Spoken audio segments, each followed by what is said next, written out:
Chali bachahi sok lising aniga tarani panna loiramdai satlamdai amadi kainaramdai mipum khudima ki thamoida nungai taba amadi pukning nungsiba adumak faunaragani amaromda anau bachahi sok lising aniga taramapanna laglamdai anauba asha amadi anauba manglan kaya mangnaragani Times of Manipur Tom TV na akhanana santok chagadawriba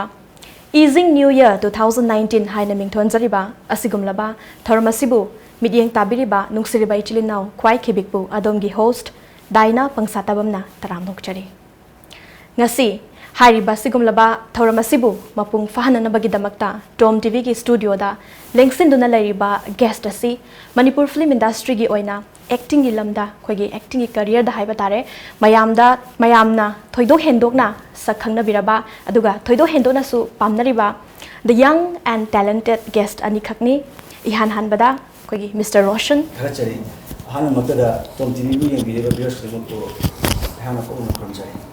Aduga Mr. Khaba Thagachari Hava Maktada Times of Manipur ki Kuthangda Ingbiriba Kwaipunupu Hamuti Kunung Komjari Ihan Han Bawahangoina Koi commonly dum laksage Handaki Chahi Kogi Sok Lisinganiga Taranipan 2018 asi koi loisalakpagi pungfamadu yoksalaklavani anoba chahisna khoigi mangda tare handaki chahisi karmain tawdana experience karmain oikige habida Roshan na han haibio laibak phaba haitare 2018 asidi kishu anai yawdana dum phajana smoothly dum chatle haitare sona chanbidana ado khoigi kitang top pa khoigi anoba chahi lamdai sa haitare handaki chahise loisalakpasida kitang hogi mamang da 2017 leiring ai matam se 2018 sida tauge khotke haiba dugumba wakhan me ama soidana manglam gani adum fulfill tawba ngam khibra 2017 da aina tongba plan ama khakti haitare thamoi senga tongba ama khakti 2018 sida haitare loine tawbudi ngam de adugo 60% di tawba ngam mena khanjai akoi plan ningkiba plan sa dung ngam dingam khiba ko ngam nungai se adu khaba da muk lak chage khaba gi su kari experience karmaina chahi se loiselak tore tauge khan khiba koi thabak thora mayam am adumak tawba ngam khibra na tra pending gum malai bara karmaina hau khiba chahi oi doina 18 se dum hana ga dum hamu ina dum tawe dum nungai na dum chatle wabu yawe shooting gi kai gi tadi anamana di nungai ba namme aduga isa kaisu nam kot pa lagi de 18 jema aduga adum family nung support tor adum yam nungai ba smooth oi ba chhe dum oi khiba yam nungai se aduga mayam na su adum pamna ba hai tare Roshan amadi Khaba ihan han bada khoigi Roshan da lak chage music video album si lakwa matam da han ba Roshan na act tau berak pusi matam sida mayam na yam pamna khiba su dum oi khi adu dagi tapna sum horaga khoigi acting gi career sam sang selak pani maroi na khangjaning se mato karamna magi wari shoidana leram gani Roshan na kitang thambiyo taseng badi aigi film career si 2009-10 soi dagi hujarak pane do pingai di ji haini tare acting to jam pame actor ama oigi dum wakhan sida dum khallaga dum lai hai tare aduda aigi family jing jam support to biba 2010 horok pasai sida aigi babajina film ama produce to bi aigi lamkhai na film ama sida sigi film sida bala artina amade aigi yamba darajuno moiga plap tawga project si tomina gi bane film ase aigi di hamba haitare aduga camera mamangda act to boju yam pakatna ju tawe aduga 2012 da release to bune board ta film se aduga sengna harba haitare release to matung jida ai isabuk ta haitare yeng mangam de adugi matik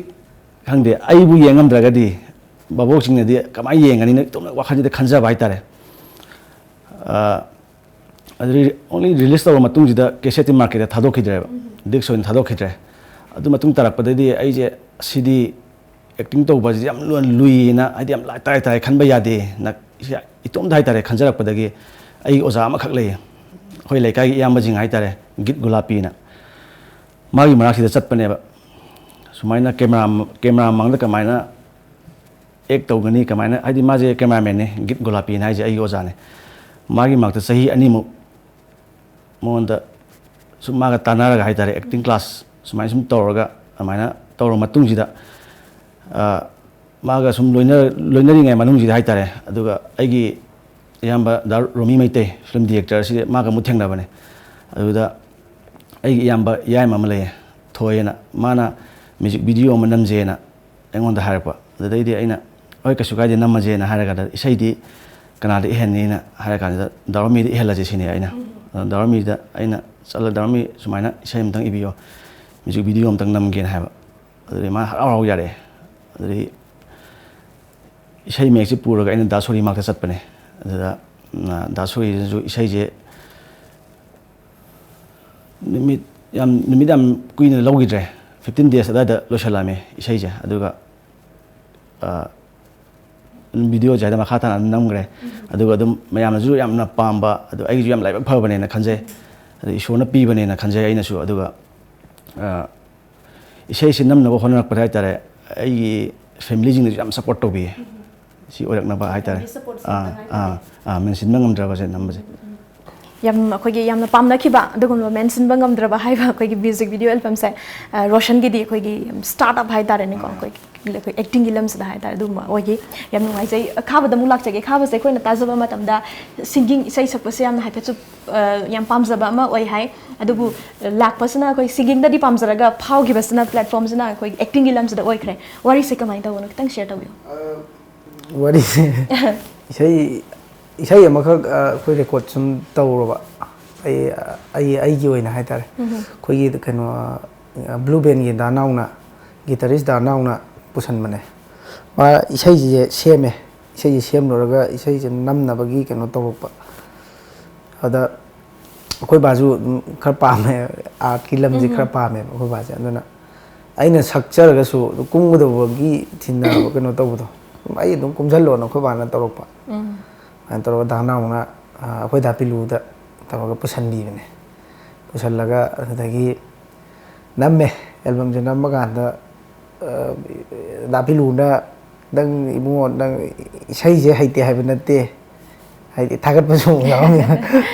haite haibnate to nang acting nadi khara aina as a director magi view da nang acting na khara hele aduna acting gum do en tawoi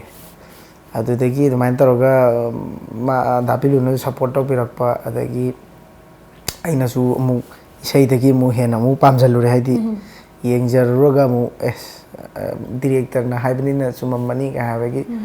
wakhanda dumain tawre duga mathang hoi da jit pule dumaina la daga sagi khaba gi ko gi first music video album se ko gi merina ga kum ki bado oi doira adugi mtang da su ka kai hamba aina sakpadu chemerina ne duga danimal ne aige khoi hum kume aina ma ngang ma sa to isai su dum sakki ba aina dum sakki isai su sakpa plus ek su tauki bane ba adu maroi na dum family side tagi support adum phangbara adum phasa adum kaino guidelines adum phangbibra kamai taw support ti full ne koi family di full support ne aduga dum lekai gi manaba jing su dum thagat le taw nang na taw ge di phai ko le pa ma di taw na taw mai na mon puning thawat pa aina su mu thawai option ma dagi mai taw mayam no si vidana khangbi yam no ai wari makha sata jarak pada koi family support se actors ani se yam fully support taw badugumba family background dagi leibani haibase tabade yam no ai se Roshan da koi family support su phange aduna matang swai se logja horaga koi family gi koi hai tare ima pabung gi meng na ching basing ichil now sing hai tare ko lefam hai patang thambi ai gi lefam na prompat Jenims main gate daga ai popo baba gi ming na Phairojam Rajendra Singh lamagi ming na thoibi daga ai ichil now na taruk ne tang yame aduga nupa mari nupi ani aina nupa da ahum suba kyam ai sai khaba so di wa thai ban sinam ne kai dagi aina aduga koi gi family koi mari khatane koi ma ne ko ba ne daga ai icha nupi nga ipa gi ming na irom premananda ima gi na irom tesbala duga isa nupi gi na irom priti ai gi na khaba thank you ado khoi gi music video albums dagi hora aga sum tamna hojikti mayamna khwaidagi pamna basudum oire ada lam sida hai tare film gi lam sida koi acting gi career sida changsalak pasida mahau se soida top top pa dum oidoini koi normal person amana mioi ba amana leibaga mahau ma se soida phangangani adugi mahau gi matang da kari sada personally kari feel tawi kari experience anoba mahau adui matang da khangsake mayamna tasengna mayamna sumaina sum nungsibi sak khangbirak padagi hai tare yamdi nungai ba phawe aduga nungai taba amasu phawe haidi tasengna harabada minaju sak khangibani kari gumba ma tawninga ju aina tawise soiraba dagi haidi ningjing mangjing hai tare adum leiba kanom sathu aju kanom ngangninga ju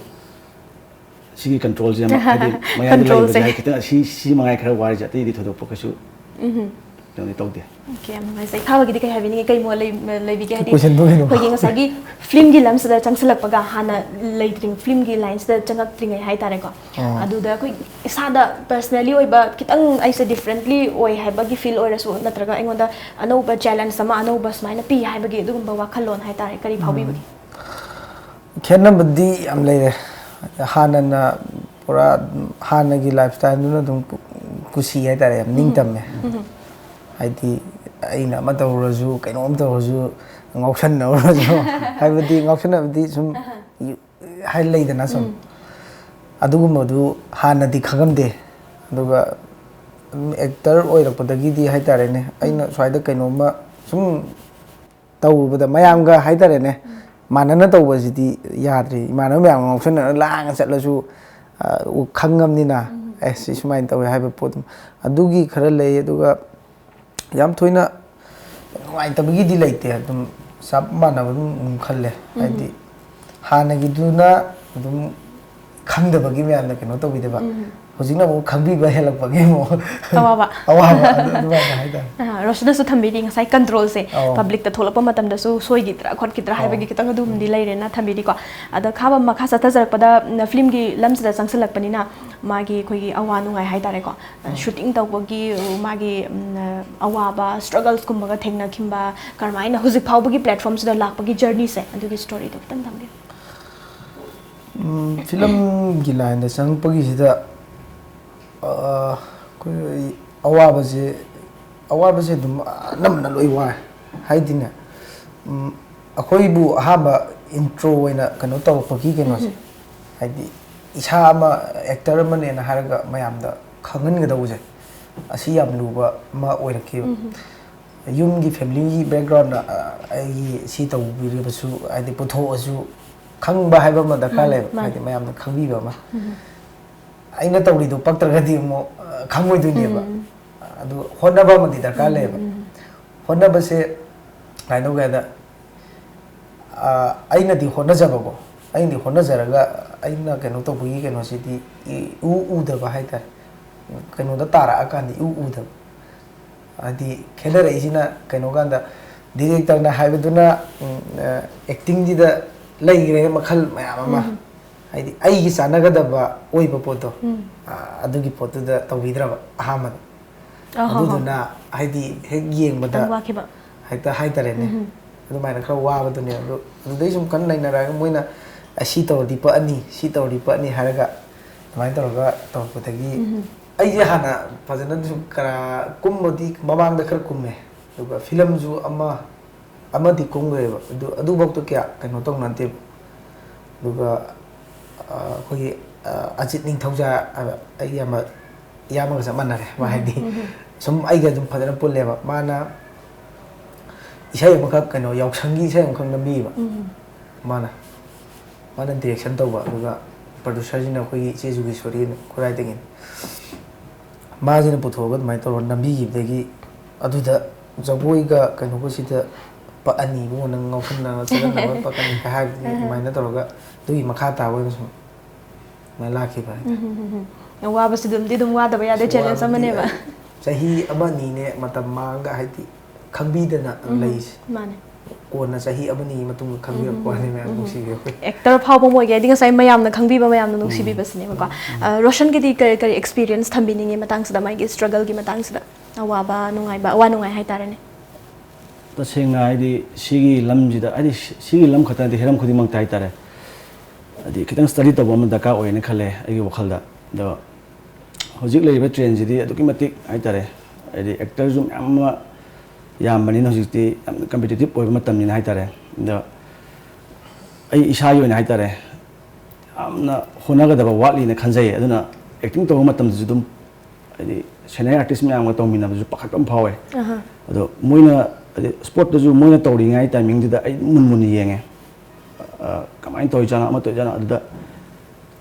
ꯍꯥꯏꯗꯤ ꯏꯇꯣꯝꯗ ꯍꯥꯏꯇꯥꯔꯦ study ꯇꯧꯍꯧꯕ ꯑꯃ ꯗꯔꯀꯥꯔ ꯑꯣꯏꯌꯦꯅ ꯈꯜꯂꯦ ꯑꯩꯒꯤ ꯋꯥꯈꯜꯗ ꯑꯗꯨꯅ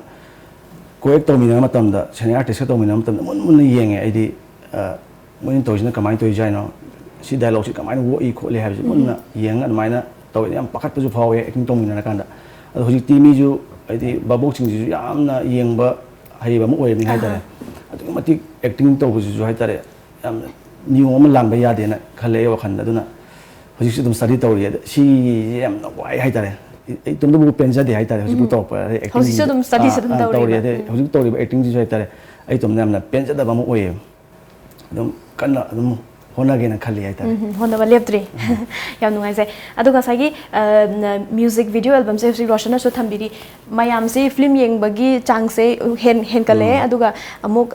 just ꯇꯧꯕꯒꯤ ꯆꯥꯡꯁꯨ ꯍꯦꯟꯀꯠꯂꯛꯑꯦ ꯐꯖꯅ ꯌꯦꯡꯕꯁꯨ ꯃꯌꯥꯝ ꯑꯃ ꯌꯥꯎꯔꯤ ꯃꯥꯅꯦ ꯃꯥꯅꯦ ꯀ꯭ꯔꯤꯇꯤꯛꯁ ꯃꯌꯥꯝ ꯑꯃ ꯂꯩꯔꯦ ꯑꯗ ꯃꯇꯥꯡꯁꯤꯗ ꯑꯩꯈꯣꯏꯒꯤ ꯐꯤल्मꯒꯤ ꯁꯣꯏꯕ ꯍꯥꯏꯕꯁꯦ ꯇꯝꯕ ꯉꯝꯄꯣꯟꯇꯦ ꯑꯗ ꯐꯤꯗꯕꯦꯛ ꯃꯌꯥꯝ ꯑꯃ ꯑꯗꯨꯝ ꯃꯌꯥꯝꯅ ꯊꯥꯗꯔꯕꯤꯔꯛꯇꯣꯏꯅꯤ ꯃꯇꯥꯡ ꯁ꯭ꯋꯥꯏꯁꯤꯗ ꯀꯃꯥꯏꯅꯗꯤ ꯀꯔꯤ ꯊꯝꯕꯤꯅꯤꯡꯉꯤ ꯃꯇꯥꯡꯒꯤ ꯁꯤꯒꯤ ꯏꯁꯨꯁꯤꯗ ꯍꯥꯏꯇꯥꯔꯦ ꯁꯤꯗꯗꯤ ꯑꯩꯈꯣꯏꯅ ꯀꯩꯁꯨ ꯍꯥꯏꯔꯨꯕ ꯌꯥꯔꯣꯏ ꯍꯥꯏꯗꯤ ꯁꯤꯗꯤ ꯚ꯭ꯌꯨꯋꯔꯁꯀꯤ ꯃꯣꯏꯒꯤ ꯋꯥꯈꯜ ꯍꯥꯏꯇꯥꯔꯦ ꯍꯥꯏꯕꯗꯤ ꯃꯤ ꯑꯃꯅ ꯄꯥꯝꯕ ꯍꯥꯏꯕꯁꯤ ꯑꯃꯅ ꯄꯥꯝꯃꯣꯏ ꯑꯃꯅ ꯈꯔ ꯑꯃꯅ ꯄꯥꯝꯕꯁꯦ ꯈꯔ ꯑꯃꯅ ꯄꯥꯝꯃꯣꯏ ꯁꯤꯗꯤ ꯁꯦꯝꯗꯣꯛꯄ ꯌꯥꯔꯣꯏ ꯍꯥꯏꯕꯗꯤ ꯑꯩꯈꯣꯏꯅ ꯇꯧꯔꯤꯗꯣ ꯑꯩꯒꯤ ꯕꯦꯁ ꯂꯦꯚꯦꯜꯗ ꯗꯤꯔꯦꯛꯇꯔꯅ ꯍꯥꯏꯕꯗꯣ ꯑꯩꯈꯣꯏꯒꯤ ꯇꯧꯖꯔꯝꯕ ꯈꯔ ꯑꯃꯅ ꯅꯨꯡꯁꯤꯕꯤꯔꯒ ꯑꯗꯨꯝ ꯌꯦꯡꯗꯣꯏꯅꯦ ꯍꯥꯏꯗꯤ ꯑꯗꯨꯕꯨ ꯍꯥꯏꯗꯤ ꯄꯥꯝꯖꯔꯨꯕ ꯈꯔ ꯑꯃꯅ ꯄꯥꯝꯗꯕꯈꯩꯅ ꯑꯃꯨꯛ ꯅꯪꯒꯤꯗꯣ ꯑꯊꯤꯕ ꯋꯥ ꯍꯥꯏꯕꯗꯤ ꯅꯠꯇꯕ ꯅꯪꯒꯤꯗꯣ ꯑꯗꯨ ꯇꯧꯕꯗꯤ ꯁꯦꯝꯗꯣꯛꯑꯗꯤ ꯐꯅꯤ ꯁꯤꯃꯥꯁꯤ ꯁꯤ ꯇꯧꯔꯒꯗꯤ ꯁꯤꯃꯥꯁꯤ ꯁꯦꯝꯗꯣꯛꯄ ꯐꯅꯤ ꯑꯁꯣꯏꯕꯗꯤ ꯑꯗꯨꯝ ꯍꯥꯏꯕ ꯈꯔ ꯑꯃꯅ ꯑꯃꯨꯛ ꯑꯁꯣꯏꯕꯁꯨ ꯑꯃꯨꯛ ꯎꯗꯕꯤꯗ ꯑꯁ ꯈꯔ ꯃꯌꯥꯝꯅ ꯇꯧꯔꯤꯁꯦ ꯑꯗꯨꯝ ꯄꯪꯅꯨꯡ ꯅꯨꯡꯁꯤꯕꯤꯔ ꯄꯪꯌꯦꯡ ꯌꯦꯡꯕ ꯑꯗꯨꯒꯨꯝꯕꯁꯨ ꯃꯌꯥꯝ ꯂꯩ ꯁꯤꯗꯤ ꯁꯦꯝꯗꯣꯛꯄ ꯌꯥꯔꯣꯏ ꯍꯥꯏꯗꯤ ꯐꯅ ꯕꯣꯂꯤꯋꯨꯗ ꯑꯣꯏꯔꯣ ꯍꯣꯂꯤꯋꯨꯗ ꯑꯣꯏꯔꯣ ꯆꯞ ꯃꯥꯟꯅꯩ ꯁꯤꯗꯤ ꯈꯔ ꯑꯃꯅ ꯁꯧꯈꯥꯟ ꯄꯥꯝꯕ ꯑꯃꯅ ꯁꯧꯈꯥꯟ ꯊꯥꯒꯠꯅꯤ ꯁꯜꯃꯥꯟ ꯈꯥꯟ ꯄꯥꯝꯕ ꯑꯃꯅ ꯁꯜꯃꯥꯟ ꯊꯥꯒꯠꯀꯅꯤ ꯑꯗꯨꯃꯥꯏꯅ ꯍꯥꯏꯇꯥꯔꯦ ꯂꯣꯏ ꯂꯩꯅꯅꯤ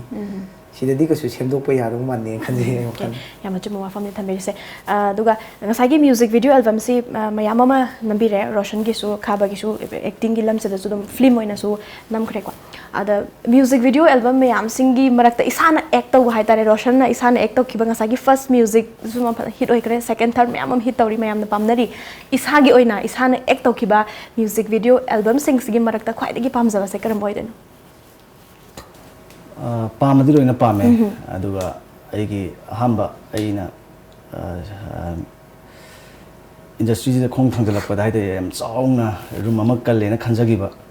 ꯏꯁꯩ ꯍꯧꯖꯤꯛꯀꯤ ꯃꯦꯟꯁꯤꯟꯕ ꯉꯝꯗ꯭ꯔꯕꯁꯤꯅ ꯍꯥꯏꯖꯒꯦ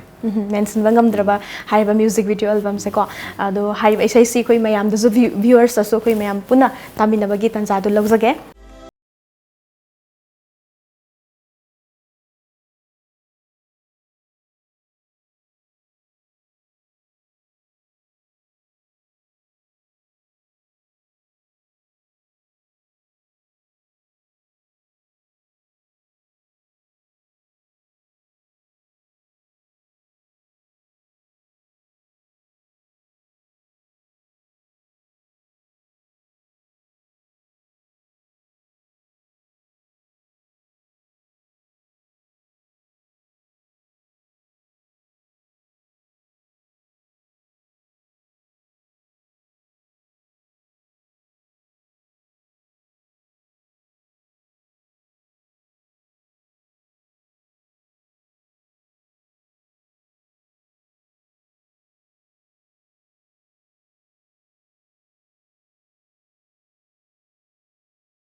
ꯈꯥꯕꯗ ꯑꯃꯨꯛ ꯂꯥꯛꯆꯒꯦ ꯉꯁꯥꯏꯒꯤ ꯖꯔꯅꯤꯁꯦ ꯁꯨꯝ ꯂꯥꯛꯑꯦ ꯐꯤल्म ꯁꯨꯇꯤꯡ ꯇꯧꯔꯤꯉꯩ ꯃꯔꯛꯁꯤꯗ ꯁꯝꯇꯥꯏꯝꯁ ꯗꯥꯏꯂꯣग्ꯁꯦ ꯍꯧꯖꯤꯛꯀꯥꯟꯗꯤ ꯑꯗꯨꯝ ꯄ꯭ꯔꯣꯝ ꯇꯧꯅꯔꯦ ꯁꯤꯒꯤ ꯃꯇꯥꯡꯁꯤꯗ ꯑꯩꯈꯣꯏꯅ ꯈꯪꯗꯕ ꯍꯥꯏꯇꯥꯔꯦ ꯑꯗꯨꯝ ꯈꯪꯅꯤꯡꯕꯁꯨ ꯃꯌꯥꯝ ꯑꯃ ꯑꯗꯨꯝ ꯂꯩ ꯈꯤꯇꯪ ꯍꯥꯏꯕꯤꯌꯨꯅꯦ ꯑꯦꯛꯁꯄꯤꯔꯤꯌꯦꯟꯁ ꯄ꯭ꯂꯤꯖ ꯁꯤꯗꯤ ꯃꯇꯝꯒꯤ ꯑꯣꯏꯗꯣꯏꯅꯦ ꯍꯥꯏꯗꯤ ꯁ꯭ꯀꯦꯗꯨꯜꯒꯤ ꯃꯇꯥꯡꯗ ꯑꯣꯏꯔꯒꯗꯤ ꯑꯃꯨꯛꯃꯨꯛꯁꯨ ꯑꯃꯨꯛ ꯈꯔ ꯀꯣꯝꯕꯁꯨ ꯑꯃꯨꯛ ꯌꯥꯎꯋꯦ ꯍꯥꯏꯗꯤ ꯑꯗꯨꯝ ꯐ꯭ꯔꯤ ꯑꯣꯏꯕ ꯑꯗꯨꯒ ꯑꯩꯈꯣꯏꯒꯤ ꯃꯇꯝ ꯑꯃ ꯈꯥꯏꯅꯗꯕꯤꯗ ꯄꯨꯂꯞ ꯑꯃꯨꯛ ꯂꯥꯛꯁꯜꯂꯛꯄ ꯇꯥꯏꯃꯤꯡ ꯑꯃ ꯍꯥꯏꯇꯥꯔꯦ ꯁꯤꯒꯤ ꯖꯒꯥꯁꯤꯒꯤ ꯑꯦꯔꯤꯌꯥꯐꯧꯗ ꯑꯩ ꯐꯤꯂꯝꯁꯦ ꯅꯝꯕ ꯂꯣꯏꯕ ꯄꯥꯝꯃꯤ ꯑꯗꯒꯤ ꯁꯤꯒꯤ ꯃꯅꯨꯡꯗ ꯑꯩ ꯑꯦꯜꯕꯝꯁꯤꯃ ꯅꯝꯕ ꯄꯥꯝꯃꯤ ꯀꯥꯏꯅ ꯍꯥꯏꯔꯛꯄꯒꯤ ꯇꯥꯏꯃꯤꯡ ꯑꯃ ꯌꯥꯎꯋꯦ ꯑꯗꯨꯝꯕꯗꯅ ꯑꯩꯈꯣꯏ ꯈꯔ ꯑꯦꯗꯖꯁꯁꯦ ꯇꯧꯕ ꯈꯔ ꯋꯥꯏ ꯀꯣꯝꯕ ꯀꯥꯟꯗꯗꯤ ꯑꯃꯨꯛ ꯈꯔ ꯑꯗꯨꯝ ꯀꯣꯝꯕ ꯑꯗꯨꯒ ꯁꯨꯇꯤꯡ ꯃꯅꯨꯡꯒꯤ ꯍꯥꯏꯔꯒꯗꯤ ꯄ꯭ꯔꯣꯝ ꯇꯧꯅꯕ ꯍꯥꯏꯁꯦ ꯄ꯭ꯔꯣꯝꯗꯨꯗꯤ ꯁꯨꯝ ꯅꯤꯡꯁꯤꯡꯍꯟꯕꯒꯨꯝꯕ ꯍꯥꯏꯇꯥꯔꯦ ꯍꯥꯏꯗꯤ ꯍꯥꯟꯅ ꯄ꯭ꯔꯤꯄꯦꯔꯦꯁꯟꯁꯦ ꯇꯧꯗꯕ ꯌꯥꯗꯦ ꯍꯥꯏꯗꯤ ꯏꯁꯥꯅ ꯑꯩꯈꯣꯏꯅ ꯑꯦꯛ ꯑꯃ ꯇꯧꯖꯒꯦ ꯍꯥꯏ ꯇꯥꯔꯗꯤ ꯍꯧꯖꯤꯛ ꯑꯩ ꯏꯁꯥꯒꯤ ꯍꯥꯏꯖꯔꯒꯗꯤ ꯑꯗꯨꯝ ꯁ꯭ꯀ꯭ꯔꯤꯞꯁꯦ ꯑꯗꯨꯝ ꯑꯩ ꯗꯤꯃꯥꯟ ꯇꯧꯖꯗꯣꯏꯅꯦꯕ ꯍꯥꯏꯗꯤ ꯁꯨꯃꯥꯏꯅ ꯄꯤꯕꯤꯌꯨ ꯍꯥꯏꯗꯤ ꯑꯩꯉꯣꯟꯗ ꯈꯔ ꯀꯔꯦꯛꯇꯔ ꯅꯣꯂꯦꯖ ꯂꯩꯅꯕ ꯄꯥꯊꯣꯛꯇꯣꯏꯅꯦꯕ ꯑꯩꯅ ꯍꯥꯟꯅ ꯑꯗꯨꯒꯤ ꯋꯥꯔꯤ ꯄꯔꯤꯡꯗꯣ ꯈꯪꯉꯀꯥꯟꯗ ꯑꯩ ꯀꯔꯦꯛꯇꯔꯗꯨꯗ ꯆꯪꯉꯒ ꯄ꯭ꯔꯣꯝꯗꯨꯗꯤ ꯃꯣꯏꯅ ꯅꯤꯡꯁꯤꯡꯕꯤꯔꯛꯑꯒ ꯑꯩꯅ ꯑꯗꯨꯃꯥꯏꯅ ꯇꯧꯅꯕ ꯑꯣꯏꯗꯣꯏꯅꯦꯕ ꯑꯗꯨꯒ ꯋꯥꯕꯒꯤꯗꯤ ꯃꯄꯥꯟ ꯂꯝ ꯆꯠꯄꯁꯦ ꯋꯥꯏ ꯅꯨꯡꯗꯤ ꯅꯨꯡꯉꯥꯏꯕꯀꯣ ꯍꯟꯗꯛꯁꯨ ꯑꯩꯈꯣꯏ ꯔꯣꯁꯟꯒ ꯑꯩꯈꯣꯏ ꯑꯍꯨꯝ ꯆꯠꯂꯦ ꯃꯨꯀꯥꯕꯂꯥꯒ ꯑꯩꯈꯣꯏ ꯑꯍꯨꯝ ꯔꯦꯁꯃꯤꯅ ꯗꯤꯔꯦꯛꯇꯔꯅ ꯔꯣꯖꯤꯠ ꯆꯣꯡꯊꯥꯝꯅ ꯑꯅꯧꯕꯅꯦ ꯃꯥꯅ ꯅꯝꯕꯅꯦ ꯑꯗꯣ ꯍꯟꯗꯛꯁꯦ ꯃꯄꯥꯟ ꯆꯠꯂꯦꯕ ꯃꯄꯥꯟ ꯆꯠꯄꯁꯤ ꯑꯩꯈꯣꯏ ꯑꯍꯨꯝꯗꯤ ꯄꯨꯔꯥ ꯂꯣꯏꯔꯕꯅꯤ ꯍꯥꯏꯗꯤ ꯂꯤꯃꯤꯇꯦꯠ ꯃꯇꯝꯗ ꯑꯣꯏꯗꯣꯏꯅꯦꯕ ꯍꯥꯏꯗꯤ ꯃꯄꯥꯟ ꯂꯝꯗ ꯑꯃ ꯆꯠꯄ ꯍꯥꯏꯁꯦ ꯑꯩꯈꯣꯏꯒꯤ ꯃꯥꯔꯀꯦꯠꯁꯨ ꯄꯤꯛꯄꯅꯤꯅ ꯄ꯭ꯔꯣꯗ꯭ꯌꯨꯁꯔꯒꯤ ꯀꯩꯅꯣꯁꯤ ꯊꯝꯗꯣꯏꯅꯤꯅ ꯍꯥꯏꯗꯤ ꯃꯥꯒꯤ ꯕꯖꯦꯠꯁꯤꯃ ꯊꯝꯗꯣꯏꯅꯦꯕ ꯑꯗꯨꯒꯤ ꯕꯖꯦꯠꯁꯤꯒꯤ ꯃꯇꯨꯡ ꯏꯟꯅ ꯗꯤꯔꯦꯛꯇꯔꯁꯤꯅ ꯁꯤꯜꯂꯒ ꯅꯝꯗꯣꯏꯅꯦꯕ ꯑꯗꯨ ꯅꯪꯅꯕ ꯅꯨꯃꯤꯠ 10ꯗ ꯐꯤꯂꯝ ꯂꯣꯏꯁꯤꯟꯕꯅ just ꯅꯨꯃꯤꯠ 10ꯗ 10 days ꯍꯥꯏꯗꯤ ꯗꯦꯜꯂꯤꯅ 80% ꯑꯣꯏꯕ ꯑꯗꯨꯅ 10 daysꯀꯤ ꯃꯅꯨꯡꯗ ꯑꯩꯈꯣꯏ ꯁꯤ ꯂꯣꯏꯗ꯭ꯔꯒꯗꯤ ꯕꯖꯦꯠꯀꯤ ꯄ꯭ꯔꯣꯕ꯭ꯂꯦꯝꯗ ꯈꯔ ꯂꯥꯛꯀꯗꯣꯏꯅꯦꯕ ꯍꯥꯏꯗꯤ ꯇꯧꯔꯤꯕ ꯄꯣꯠꯇꯣ ꯑꯃꯨꯛ ꯍꯟꯖꯤꯟꯗ꯭ꯔꯒꯗꯤ ꯄ꯭ꯔꯣꯗ꯭ꯌꯨꯁꯔꯁꯨ ꯄꯥꯝꯖꯗꯅ ꯊꯣꯛꯆꯔꯛꯏꯅꯤ ꯃꯇꯨꯡ ꯍꯟꯖꯤꯟꯗ꯭ꯔꯒꯗꯤ ꯌꯥꯔꯣꯏꯗꯅ ꯑꯗꯨꯃꯥꯏꯅ ꯅꯪꯅꯕ ꯍꯣꯠꯅꯕꯗ 마주 너무 와랑가니 간제에 와간다 아이수 어디 무카블라주 ꯑꯗꯒꯤ ꯍꯣꯜ ꯑꯩꯈꯣꯏ ꯀ꯭ꯔꯨ ꯃꯦꯝꯕꯔ ꯂꯣꯏꯅꯃꯛ ꯍꯥꯏꯇꯥꯔꯦ ꯄꯨꯂꯞ ꯋꯥꯃꯤꯟꯅꯔꯒ ꯑꯗꯨꯃꯥꯏꯅ ꯇꯧꯋꯦ ꯋꯥꯕꯒꯤ ꯍꯥꯏꯇꯥꯔꯗꯤ ꯑꯗꯨꯒ ꯅꯨꯡꯉꯥꯏꯕꯅ ꯑꯩꯈꯣꯏ ꯃꯈꯜ ꯑꯃꯅꯤ ꯍꯥꯏꯗꯤ ꯃꯄꯥꯟ ꯊꯣꯛꯄꯒꯤ ꯑꯩꯈꯣꯏ ꯉꯥꯛꯇꯪ ꯂꯥꯡꯕ ꯔꯣꯁꯟ ꯀꯔꯤ ꯍꯥꯏꯕꯤꯅꯤꯡꯉꯤ ꯉꯁꯥꯏ ꯈꯥꯕꯅ ꯍꯥꯏꯕ ꯋꯥꯔꯤꯁꯦ ꯈꯪꯖꯅꯤ ꯍꯦꯟꯅ ꯗꯦꯜꯂꯤ ꯇꯁꯦꯡꯕꯗꯤ ꯋꯥꯕꯁꯦ ꯃꯌꯥꯝꯅ ꯄꯥꯈꯠꯅꯩꯁꯦ ꯍꯥꯏꯗꯤ ꯐꯦꯁꯇꯤꯚꯦꯜ ꯑꯃ ꯆꯥꯎꯅ ꯍꯥꯏꯇꯥꯔꯦ ꯑꯩꯈꯣꯏꯒꯤ ꯅꯤꯉꯣꯜ ꯆꯥꯛꯀꯧꯕ ꯃꯌꯥꯁꯨ ꯑꯣꯏꯕ ꯑꯗꯨꯗ ꯁꯨꯇꯤꯡꯁꯦ ꯂꯣꯏꯗ꯭ꯔꯒꯗꯤ ꯊꯣꯛꯄꯗꯤ ꯌꯥꯔꯣꯏꯗꯣꯏꯅꯦꯕ ꯍꯥꯏꯗꯤ ꯀ꯭ꯔꯨ ꯃꯦꯝꯕꯔ ꯃꯌꯥꯝꯁꯨ ꯑꯗꯒꯤ ꯑꯦꯛꯇꯔ ꯑꯗꯒꯤ ꯃꯌꯥꯝ ꯍꯥꯏꯗꯤ ꯄ꯭ꯔꯣꯗ꯭ꯌꯨꯁꯔꯁꯤꯡꯁꯤꯁꯨ ꯍꯥꯏꯇꯥꯔꯦ ꯐꯤꯂꯝꯁꯤ ꯅꯪꯗ꯭ꯔꯒꯗꯤ ꯅꯤꯉꯣꯜ ꯆꯥꯛꯀꯧꯕ ꯌꯥꯎꯕ ꯌꯥꯔꯣꯏꯗꯣꯏꯅꯦꯕ ꯑꯗꯨ ꯅꯪꯅꯕ ꯍꯥꯏꯗꯤ ꯑꯗꯨ ꯃꯄꯥꯟꯒꯁꯨ ꯑꯣꯏꯔꯦ ꯗꯦꯜꯂꯤꯗ ꯅꯝꯕꯅꯤꯅ ꯍꯥꯏꯇꯥꯔꯦ ꯃꯣꯏꯒꯤ ꯄꯔꯃꯤꯁꯟ ꯀꯩꯀꯥ ꯂꯧꯗ ꯌꯥꯗꯕꯅꯤꯅ ꯍꯥꯏꯗꯤ ꯌꯥꯝꯅ ꯋꯥꯅ ꯅꯝꯃꯦ ꯍꯥꯏꯇꯥꯔꯦ ꯑꯗꯨꯅ ꯐꯦꯁꯇꯤꯚꯦꯜꯁꯦ ꯌꯥꯎꯕ ꯅꯪꯉꯔꯣꯏꯗꯅ ꯁꯤꯒꯤ ꯄꯥꯈꯠꯄꯁꯤꯗ ꯅꯪꯅꯕꯅ ꯊꯨꯅ ꯅꯝꯖꯟꯕꯁꯦ ꯁꯤ ꯃꯉꯥꯏꯔꯦ ꯋꯥꯔꯤꯁꯦ ꯑꯇꯩ ꯊꯣꯏꯗꯣꯛꯄꯁꯤ ꯋꯥ ꯑꯦꯛꯖꯦꯛꯇꯂꯤ ꯀꯩ ꯃꯃꯤꯡ ꯑꯣꯏꯗꯣꯏꯅꯣ ꯍꯧꯖꯤꯛꯀꯤ ꯐꯤꯂꯝ ꯑꯦꯜꯕꯝ ꯑꯣꯏꯗꯣꯏꯔꯥ ꯗꯦꯜꯂꯤ ꯃꯥꯂꯪꯗ ꯃꯪꯂꯥꯟ ꯃꯥꯂꯪꯗ ꯃꯪꯂꯥꯟ ꯑꯣꯀꯦ ꯑꯦꯛꯁꯄꯤꯔꯤꯌꯦꯟꯁ ꯃꯈꯜ ꯑꯃꯅꯤꯅꯦ ꯑꯗꯨꯁꯨꯀꯣ ꯑꯩꯈꯣꯏ ꯋꯥꯔꯨꯔꯒꯁꯨ ꯑꯃꯨꯛ ꯅꯨꯡꯉꯥꯏꯕ ꯔꯤꯖꯜꯠꯁꯦ ꯀꯣꯟꯅ ꯑꯃꯨꯛ ꯂꯥꯛꯇꯣꯏꯅꯦꯕ ꯋꯥꯕ ꯍꯥꯏꯁꯦ ꯑꯩꯈꯣꯏꯒꯤ ꯆꯠꯄ ꯈꯣꯠꯄꯒꯤꯁꯦ ꯍꯥꯏꯗꯤ ꯌꯥꯝ ꯀꯩꯅꯣꯒꯤ ꯑꯩꯈꯣꯏ ꯁꯨꯇꯤꯡ ꯇꯧꯕꯒꯤ ꯋꯥꯕ ꯅꯠꯇꯕ ꯀꯩꯅꯣꯒꯤ ꯑꯩꯈꯣꯏ ꯂꯩꯐꯝꯁꯤꯗꯒꯤ ꯑꯃꯨꯛ ꯁꯨꯇꯤꯡ ꯃꯐꯝꯗ ꯆꯠꯇꯣꯏꯅꯦꯕ ꯁꯤꯒꯤ ꯇꯦꯛꯁꯤ ꯇꯧꯅꯕ ꯆꯠꯊꯣꯛ ꯆꯠꯁꯤꯟꯁꯤꯅ ꯑꯣꯏꯅ ꯃꯇꯝ ꯂꯧꯕ ꯁꯨꯇꯤꯡꯒꯤꯗꯤ ꯑꯩꯈꯣꯏ ꯀꯩꯁꯨ ꯌꯥꯝꯅ ꯁꯨꯇꯤꯡ ꯇꯧꯈꯤꯕꯗꯗꯤ ꯑꯩꯈꯣꯏ ꯋꯥꯕ ꯈꯪꯅꯗꯦꯕ ꯑꯃꯅ ꯑꯃꯨꯛ ꯑꯗꯨ ꯆꯠꯊꯣꯛ ꯆꯠꯁꯤꯟ ꯍꯜꯂꯛꯄ ꯈꯣꯠꯄ ꯑꯗꯒꯤ ꯇ꯭ꯔꯥꯐꯤꯛ ꯍꯥꯏꯔꯦ ꯗꯦꯜꯂꯤꯒꯤ ꯑꯗꯣ ꯅꯪꯗꯤ ꯅꯪꯈꯤꯕ꯭ꯔꯥꯕ ꯉꯁꯥꯏꯒꯤ ꯅꯤꯉꯣꯜ ꯆꯥꯛꯀꯧꯕꯒꯤ ꯐꯦꯁꯇꯤꯚꯦꯜꯁꯦ ꯅꯪꯗꯤ ꯅꯪꯉꯤꯕ ꯊꯣꯛꯂꯛꯏꯅꯦ ꯍꯟꯗꯛ ꯆꯍꯤꯒꯤ ꯑꯣꯏꯗꯣꯏꯅꯦꯕ ꯃꯤ ꯑꯃꯃꯝꯒꯤ ꯍꯨꯟ ꯆꯣꯏꯁ ꯑꯗꯨꯝ ꯂꯩꯖꯩ ꯐꯦꯚꯔꯦꯠ ꯀꯂꯔꯁ ꯑꯩꯈꯣꯏ ꯑꯩꯅ ꯌꯥꯝ ꯄꯥꯝꯖꯕ ꯃꯆꯨ ꯑꯗꯨꯃꯥꯏꯅ ꯂꯣꯏ ꯂꯩꯒꯅꯤꯀꯣ ꯔꯣꯁꯟꯒꯤꯗꯤ ꯀꯩ ꯑꯣꯏꯒꯅꯤ ꯈꯥꯕꯒꯤꯗꯤ ꯀꯩ ꯑꯣꯏꯕꯤꯒꯅꯤ ꯍꯥꯏꯕꯤꯔꯛꯑꯣꯅꯦ ꯀꯂꯔꯁꯦ ꯑꯩꯒꯤ ꯑꯣꯏꯅꯗꯤ black and white black and white ꯑꯩꯗꯤ ꯌꯦꯜꯂꯣ ꯌꯦꯜꯂꯣ ꯑꯩ ꯏꯁꯥ ꯂꯤꯠꯇꯤ ꯑꯗꯨ ꯂꯤꯠꯇ꯭ꯔꯤꯕ ꯄꯥꯝꯗꯤ ꯌꯥꯝ ꯄꯥꯝꯖꯕ ꯌꯦꯜꯂꯣ ꯌꯥꯝ ꯅꯨꯡꯉꯥꯏꯖꯩ ꯑꯗꯨꯒ ꯑꯩꯈꯣꯏꯒꯤ ꯑꯦꯛꯇꯔꯁ ꯑꯦꯛꯇ꯭ꯔꯦꯁ ꯃꯌꯥꯝ ꯂꯩꯔꯤ ꯃꯅꯤꯄꯨꯔꯒꯤ ꯂꯩꯔꯤ ꯃꯄꯥꯟ ꯂꯝꯒꯤ ꯂꯩꯔꯤ ꯑꯗꯣ ꯈ꯭ꯋꯥꯏꯗꯒꯤ ꯄꯥꯝꯕ ꯔꯣꯜ ꯃꯣꯗꯦꯜ ꯍꯥꯏꯒꯗ꯭ꯔꯥꯀꯣ ꯃꯥꯁꯨ ꯑꯣꯏꯔꯝꯃꯒꯗꯤ ꯑꯩ ꯌꯥꯝ ꯍꯔꯥꯎꯅꯤ ꯀꯥꯏꯅ ꯈꯟꯕꯤꯕ ꯍꯥꯏꯇꯥꯔꯦ ꯕꯣꯠ ꯃꯦꯜ ꯑꯃꯗꯤ ꯐꯤꯃꯦꯜ ꯍꯥꯏꯕꯤꯔꯛꯑꯣꯅꯦ ꯀꯩꯅꯣꯅ ꯔꯣꯁꯟꯅꯀꯣ ꯄꯥꯝꯖꯕ ꯍꯥꯏꯒꯗ꯭ꯔꯥꯀꯣ ꯔꯣꯜ ꯃꯣꯗꯦꯜꯒꯤ ꯇꯥꯏꯞꯇ ꯃꯥꯒꯤ ꯁꯨꯝ ꯑꯦꯛꯇꯤꯡꯒꯁꯦ ꯁꯨꯝ ꯀꯣꯄꯤ ꯇꯧꯕ ꯃꯇꯧꯒ ꯁꯨꯝ ꯇꯝꯕ ओके रोशन खलिंगेदा खाबा हाबिरोने अइरा अइदी नुपीसु नुपासु हाबिरो को पुलप अनिमक अमम male actor female actor actor और अइदी जब अइ सदाना हाइदे सदानदा नौजरे हाइदी मा इसाइ जुसे एक्टिंग जुन तवे अइ इसाइ जु पाबे अदु एक्टिंग जु दम तवरे दुगा नुपी ददी अइना येंगरकपदा ꯑꯁꯤꯐꯥꯎ ꯑꯩꯅ ꯑꯣꯏꯅ ꯀꯩꯅꯣ ꯇꯧꯖꯕꯗꯣ ꯕꯂꯥ ꯍꯥꯏꯈ꯭ꯔꯦ Okay, Roshan khăn vào rồi mà lên. ꯍꯣꯏ ꯌꯥꯃꯨꯡ ꯀꯥꯏꯀꯨꯁꯦ ꯌꯥꯝ ꯄꯥꯝꯖꯩ ꯑꯗꯨꯒ ꯅꯨꯄꯤꯁꯦ ꯕꯂꯥ ꯍꯥꯏꯇꯥꯔꯦ Bala, mayam ki bala ni ko. Manipur gi khoi gi insang ahau hau ba mayam ma leiri. Khwai digi pamsaba Roshan na khoi gi yam saurga halakpa shooting ga se tawraga khoindau ga saugalaga halakpa no misida mama daga yum daga khoi gi insang se ahau ba ma thonga thamam se karamba thonga leiramaga di yam harawani asau ga se loi kokani. ꯍꯣꯏ ꯀꯥꯡꯁꯣꯏ ꯊꯣꯡꯕꯗ ꯉꯥꯔꯤ ꯈꯔ ꯅꯝꯅ ꯍꯥꯏꯇꯥꯔꯦ ꯑꯗꯨꯒ ꯃꯣꯔꯣꯛ ꯈꯔ ꯁꯥꯕꯁꯦ ꯁꯤ ꯌꯥꯝ ꯄꯥꯝꯖꯩ ꯀꯥꯡꯁꯣꯏꯗ ꯉꯥꯔꯤ ꯈꯔ ꯅꯝꯅ ꯃꯣꯔꯣꯛ ꯈꯤꯇꯪ ꯁꯥꯕ ꯀꯦ ꯚꯤꯌꯔꯁ ꯃꯌꯥꯝꯁꯨ ꯈꯪꯖꯟꯕꯤꯔꯣ ꯔꯣꯁꯟꯒꯤ ꯀꯦꯛ ꯈꯥꯕꯒꯤꯗꯤ ꯑꯩꯈꯣꯏ ꯃꯥꯅ ꯊꯣꯡꯕꯗꯗꯤ ꯀꯩꯅꯣ ꯑꯩꯒꯤ ꯄꯥꯝꯖꯕꯅ ꯑꯃꯅꯤ ꯍꯥꯏꯗꯤ ꯌꯨꯝꯗ ꯑꯩꯈꯣꯏ ꯃꯥꯅ ꯊꯣꯡꯉꯝꯕꯒꯤꯗꯤ ꯀꯩꯅꯣ ꯃꯨꯀꯥ ꯉꯥ ꯊꯣꯡꯉꯦꯕ ꯃꯨꯀꯥ ꯉꯥ ꯌꯥꯝ ꯆꯥꯏ ꯑꯩꯈꯣꯏ ꯃꯥꯁꯦ ꯃꯥꯅ ꯊꯣꯡꯕ ꯃꯨꯀꯥ ꯉꯥꯁꯤꯃꯗꯤ ꯐꯖꯅ ꯍꯥꯎꯔꯦ ꯃꯨꯀꯥ ꯉꯥ ꯊꯣꯡꯕ ꯃꯃꯥꯅ ꯊꯣꯡꯕ ꯄꯥꯝꯖꯕ ꯑꯗꯣ ꯈꯥꯕꯒꯤ ꯏꯁꯥꯒꯤ ꯄꯥꯝꯖꯕꯗꯤ ꯀꯩ ꯑꯣꯏꯗꯣꯏꯅꯣ ꯅꯨꯄꯥꯒꯤꯗꯤ ꯀꯩ ꯑꯣꯏꯅꯤ ꯑꯃꯇꯪꯗꯤ ꯍꯥꯏꯌꯨꯅ ꯍꯥꯏꯗꯤ ꯖꯁ ꯀꯥꯡꯁꯣꯏ ꯑꯣꯏꯔꯁꯨ ꯁꯧꯒ꯭ꯔꯤ ꯑꯣꯏꯔꯁꯨ ꯄꯥꯝꯖꯕ ꯑꯃꯗꯤ ꯂꯩꯗꯅꯀꯣ ꯅꯠꯇ꯭ꯔꯒ ꯂꯣꯏ ꯄꯥꯝꯕ ꯖꯥꯠꯂꯕ ꯁꯧꯒ꯭ꯔꯤ ꯄꯥꯝꯗꯦꯕ ꯃꯨꯀꯥ ꯉꯥꯗ ꯇꯥꯔꯦꯅꯦꯀꯣ ꯃꯨꯀꯥ ꯉꯥꯗ ꯇꯥꯔꯦ ꯑꯣꯀꯦ ꯗꯤꯔꯦꯛꯇꯔꯁ ꯃꯌꯥꯝ ꯑꯃ ꯑꯗꯨꯝ ꯂꯣꯏꯅꯕꯤꯔꯝꯃꯅꯤ ꯊꯕꯛ ꯃꯌꯥꯝ ꯄꯨꯂꯞ ꯑꯗꯨꯝ ꯇꯧꯃꯤꯟꯅꯔꯦꯀꯣ ꯈ꯭ꯋꯥꯏꯗꯒꯤ ꯅꯨꯡꯉꯥꯏꯖꯕ ꯍꯣꯏ ꯅꯨꯡꯉꯥꯏꯕꯗꯤ ꯂꯣꯏ ꯅꯨꯡꯉꯥꯏꯗꯣꯏꯅꯤ ꯑꯗꯨ ꯑꯣꯏꯔꯒꯁꯨ ꯈꯤꯇꯪ ꯇꯧꯕꯗ ꯑꯗꯨꯝ ꯀꯝꯐꯣꯔꯇꯦꯕꯜ ꯐꯤꯜ ꯇꯧꯕ ꯅꯨꯡꯉꯥꯏꯖꯕ ꯀꯣ ꯀꯩ ꯑꯣꯏꯒꯅꯤ ꯔꯣꯁꯟꯒꯤꯗꯤ ꯑꯩꯈꯣꯏ ꯃꯅꯤꯄꯨꯔꯒꯤ ꯗꯤꯔꯦꯛꯇꯔꯁ ꯀꯣ ꯑꯗꯨꯝ ꯂꯣꯏꯅꯃꯛ ꯂꯣꯏ ꯅꯨꯡꯉꯥꯏ ꯍꯥꯏꯇꯥꯔꯦ ꯊꯋꯥꯏ ꯌꯥꯎꯅ ꯂꯣꯏꯅꯃꯛ ꯆꯦꯟ ꯆꯣꯡꯃꯤꯟꯅꯗꯅ ꯂꯣꯏ ꯇꯧꯃꯤꯟꯅꯕꯅꯤ ꯍꯥꯏꯇꯥꯔꯦ ꯁꯤꯒꯤꯗꯗꯤ ꯂꯣꯏꯅꯃꯛ ꯅꯨꯡꯉꯥꯏꯅ ꯊꯝꯖꯒꯦ ꯑꯣꯀꯦ ꯈꯥꯕꯒꯤꯁꯨ ꯍꯥꯏꯕꯤꯌꯨ ꯆꯞ ꯃꯥꯟꯅꯩ ꯑꯗꯨꯝ ꯍꯥꯏꯗꯤ ꯗꯤꯔꯦꯛꯇꯔꯁ ꯂꯣꯏꯅꯃꯛ ꯗꯤꯔꯦꯛꯇꯔ ꯈꯨꯗꯤꯡꯃꯛ ꯃꯥꯒꯤ ꯚ꯭ꯌꯨ ꯑꯃꯃꯝꯗ ꯑꯩꯈꯣꯏꯕꯨ ꯀꯩꯅꯣ ꯇꯧꯔꯤꯅꯤ ꯑꯗꯨꯅ ꯃꯣꯏꯅ ꯇꯧꯕ ꯊꯕꯛꯇꯨꯗ ꯍꯥꯏꯇꯥꯔꯦ ꯑꯩꯈꯣꯏꯅ ꯑꯣꯏꯅ ꯃꯇꯦꯡ ꯄꯥꯡꯖꯅꯤꯡꯕ ꯍꯥꯏꯇꯥꯔꯦ ꯁꯤ ꯑꯃꯇꯪ ꯇꯧꯔꯒꯗꯤ ꯌꯥꯝꯅ ꯃꯔꯨꯞ ꯑꯣꯏꯔꯣ ꯍꯥꯏꯗꯤ ꯁꯤ ꯑꯃ ꯍꯥꯞꯆꯤꯜꯂꯒꯗꯤ ꯑꯩꯈꯣꯏ ꯐꯖꯒꯗ꯭ꯔꯥ ꯀꯥꯏ ꯊꯋꯥꯏ ꯌꯥꯎꯅ ꯂꯣꯏꯅꯃꯛ ꯇꯧꯅꯕꯅꯤꯅ ꯑꯗꯨꯝ ꯗꯤꯔꯦꯛꯇꯔ ꯈꯨꯗꯤꯡꯃꯛ ꯑꯗꯨꯝ ꯌꯥꯏ ꯑꯗꯨꯒ ꯐꯤल्मꯁꯦ ꯑꯩꯈꯣꯏꯒꯤ ꯇꯣꯉꯥꯟꯕ ꯐꯤल्म ꯂꯩꯈ꯭ꯔꯦ ꯖꯣꯅꯔꯁ ꯃꯌꯥꯝ ꯑꯦꯛꯁꯟ ꯑꯗꯩ ꯑꯩꯈꯣꯏꯒꯤ ꯍꯣꯔꯔ ꯐꯤल्ꯃꯁ ꯕꯨꯠꯀꯤ ꯁꯤꯅꯦꯃꯥꯁꯨ ꯌꯥꯝ ꯄꯥꯝꯖꯩ ꯏꯁꯥꯁꯨ ꯑꯗꯨꯝ ꯕꯨꯠꯀꯤ ꯁꯤꯅꯦꯃꯥ ꯄꯥꯝꯃꯦꯕꯀꯣ ꯃꯌꯥꯝ ꯑꯃ ꯀꯣꯃꯦꯗꯤ ꯔꯣꯃꯥꯟꯁ ꯂꯩꯕꯁꯤꯗ ꯈꯥꯕꯒꯤꯗꯤ ꯈ꯭ꯋꯥꯏꯗꯒꯤ ꯅꯨꯡꯉꯥꯏꯖꯕ ꯁꯤꯅꯦꯃꯥꯁꯦ ꯍꯥꯏꯗꯤ ꯌꯦꯡꯕꯗꯅ ꯀꯔꯝꯕ ꯍꯦꯟꯅ ꯄꯥꯝꯖꯩ ꯑꯣꯔ ꯏꯁꯥ ꯑꯦꯛ ꯇꯧꯕꯗꯅ ꯀꯔꯝꯕ ꯍꯦꯟꯅ ꯄꯥꯝꯃꯤ ꯌꯦꯡꯕꯗ ꯊ꯭ꯔꯤꯂꯔꯅ ꯈꯔ ꯅꯨꯡꯉꯥꯏ ꯊ꯭ꯔꯤꯂꯔ ꯑꯗꯨꯒ ꯏꯁꯥꯅ ꯑꯦꯛ ꯇꯧꯖꯕꯗꯗꯤ ꯀꯣꯃꯦꯗꯤ ꯈꯥꯕꯒꯤ ꯀꯣꯃꯦꯗꯤ ꯄꯥꯝꯃꯦ ꯔꯣꯁꯟꯒꯤꯗꯤ ꯏꯁꯥꯅ ꯑꯦꯛ ꯇꯧꯕꯗꯤ ꯇꯁꯦꯡꯅ ꯂꯣꯏꯅꯃꯛ ꯁꯨꯅ ꯌꯥꯎꯕꯗꯣ ꯍꯥꯏꯇꯥꯔꯦ ꯑꯦꯛꯁꯟ ꯑꯗꯒꯤ ꯔꯣꯃꯥꯟꯁ ꯂꯣꯏ ꯁꯨꯅ ꯄꯨꯂꯞ ꯌꯥꯎꯕꯗ ꯇꯧꯕ ꯄꯥꯝꯃꯦ ꯑꯗꯣ ꯍꯧꯖꯤꯛ ꯇꯧꯗ꯭ꯔꯤ ꯑꯗꯣ ꯃꯆꯜ ꯂꯣꯏ ꯁꯨꯅ ꯌꯥꯎꯕ ꯐꯤꯂꯝꯗꯣ ꯄꯥꯝꯃꯦ ꯍꯥꯏꯇꯥꯔꯦ ꯐꯤल्म ꯑꯃꯗ ꯂꯣꯏ ꯃꯇꯦꯛ ꯂꯣꯏ ꯌꯥꯎꯕꯗꯣ ꯑꯗꯣ ꯔꯣꯁꯟꯒꯤ ꯍꯣꯕꯤꯁꯦ ꯕꯤꯁꯥꯏड्स ꯑꯩꯈꯣꯏ ꯐꯤल्म ꯑꯦꯛꯇꯤꯡ ꯇꯧꯕ ꯈꯛ ꯅꯠꯇꯅ ꯑꯇꯣꯞꯄ ꯍꯣꯕꯤꯁꯇꯤ ꯀꯩ ꯂꯩꯕꯤꯕꯒꯦ ꯍꯣꯕꯤꯁꯦ ꯑꯗꯨꯝ ꯍꯥꯏꯗꯤ ꯐ꯭ꯔꯤ ꯇꯥꯏꯃꯤꯡꯗꯗꯤ ꯑꯗꯨꯝ ꯍꯥꯏꯗꯤ ꯏꯁꯩꯒꯨꯝꯕ ꯑꯗꯨꯝ ꯇꯥꯔ ꯂꯩ ꯑꯗꯨꯒ खितंग मतम सांगना फंगना अदुम फुटबॉल गुम सानाबा